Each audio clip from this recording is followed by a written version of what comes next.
IndiGo కష్టాలకు ఇప్పట్లో break పడేలా కనిపించడం లేదు. సంక్షోభం ముగిసిందని సంస్థ సీఈఓ పీటర్ ఎల్పస్ ప్రకటన చేసిన వాస్తవ పరిస్థితులు మాత్రం పూర్తి భిన్నంగా ఉన్నాయి. వరుసగా 9వ రోజు వందల సంఖ్యలో ఇండిగో సర్వీసులు రద్దయ్యాయి. బెంగళూరు ఎయిర్పోర్ట్ నుంచి రాకపోకలు సాగించాల్సిన 61 ఇండిగో విమానాలు క్యాన్సిల్ కాగా చెన్నై ఎయిర్పోర్ట్ లో 70, శంషాబాద్ ఎయిర్పోర్ట్ నుంచి 33 ఫ్లైట్స్ రద్దయినట్లుగా అధికారులు తెలిపారు. ఢిల్లీ అంతర్జాతీయ విమానాశ్రయంలో మాత్రం ఇండిగో సర్వీసులు కాస్త సాధారణ స్థితికి వచ్చాయి. మిగిలిన ఎయిర్పోర్ట్స్ లో ఇప్పటికీ ప్రయాణికులకు ఇబ్బందులు తప్పటం లేదు. ఇండిగో సంక్షోభం కారణంగా గత వారంలో ఢిల్లీ వ్యాపారులు 1000 కోట్ల వరకు నష్టపోయినట్లుగా chamber of trade and industry CTI పేర్కొంది.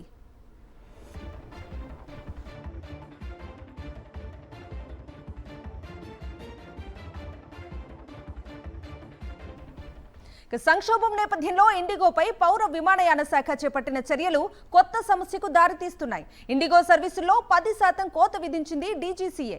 దీంతో రోజుకు 200కు పైగా ఫ్లైట్ సేవలు తగ్గిపోయాయి.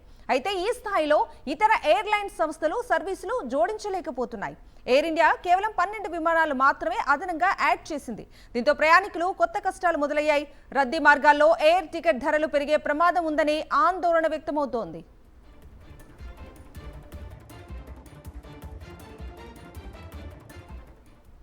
ఇండిగో సంక్షోభంతో విమాన ప్రయాణికులు తీవ్ర ఇబ్బందులు పడుతున్న వేళ దేశీయ ఎయిర్లైన్స్ సంస్థ స్పైస్ జెట్ గుడ్ న్యూస్ చెప్పింది. రోజుకు 100 కొత్త సర్వీసులు నడపనున్నట్లుగా ప్రకటించింది. ఇటీవలే స్పైస్ జెట్ ఫ్లైట్లోకి 17 కొత్త విమానాలు చేరాయి. ఈ నేపథ్యంలో ఇండిగోకు రద్దు చేసిన మార్గాల్లో కొత్త సర్వీసులు రన్ చేసేందుకు స్పైస్ జెట్ ప్లాన్ సిద్ధం చేసింది. రోజుకు 100 కొత్త ఫ్లైట్స్ నడపనున్నట్లుగా సంస్థ వర్గాలు వెల్లడించాయి. కీలక మార్గాల్లో తమ కెపాసిటీ, కనెక్టివిటీ పెంచుకునేందుకు ఇది సరైన సమయమని పేర్కొన్నాయి. స్పైస్ జెట్ ప్రకటనతో స్టాక్ మార్కెట్స్లో ఆ సంస్థ షేర్ విలువ పెరిగింది.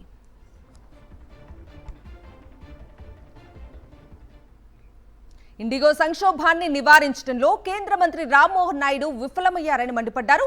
వైఎస్ఆర్సీపీ అంబేద్కర్ కోనసీమ జిల్లా అధ్యక్షుడు చిర్ల జగ్గిరెడ్డి సమస్యను పరిష్కరించలేక తెలుగువారి పరువును ప్రపంచ వ్యాప్తంగా తీసేశారన్నారు. సంబంధం లేని లోకేష్ కేంద్ర మంత్రిత్వ శాఖను సమీక్షించడం ఏంటని ప్రశ్నించారు. వెంటనే రామ్మోహన్ నాయుడుతో రాజీనామా చేయించి చేసిన తప్పును చంద్రబాబు ఒప్పుకోవాలని డిమాండ్ చేశారు జగ్గిరెడ్డి.